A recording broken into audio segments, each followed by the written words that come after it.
Խորեն Լևոնյանը լավագույն դերասան, Կամիլ Կոտեն լավագույն դերասանուհի։ Իսկ որ ֆիլմը մրցանակների առումով դարձավ Անահիտ մրցանակաբաշխության առաջատարը։ Ռեկորդակիրը ռեժիսոր Թամարա Ստեփանյանի «Արտոյի երկիրը» ֆիլմն է 4 Անահիտ մրցանակով՝ լավագույն խաղարկային ֆիլմ, լավագույն ռեժիսորական աշխատանք, կնոջ լավագույն դերակատարում և լավագույն սցենար անվանակարգերում։ Ու մինչ դուք դիտում եք, ով ինչ կերպարով էր ներկայացել միջոցառմանը, ներկայացնեմ մյուս անվանակարգերի հաղթողներին։ Լավագույն վավերագրական ֆիլմ «Վերապրել Շեքսպիրին», լավագույն մոնտաժ Յաննիկ Լերոյ, «Բնակիչները» ֆիլմի համար, լավագույն կարճամետրաժ ֆիլմ «Մենակ երկուսով»։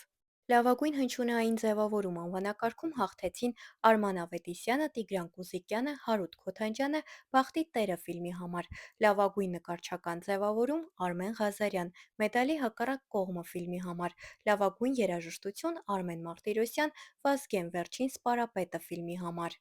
Լավագույն օպերատորական աշխատանք Սուրեն Թադևոսյան «Մեդալի հակառակ կողմը» ֆիլմի համար։ Հատուկ մրցանակ շնորհվեց կինոռեժիսոր Հարություն Խաչատրյանին։ Իսկ դուք մեկնաբանությունների բաժնում գրեք, թե ում կերպարը ամենից շատ հավանեցիք։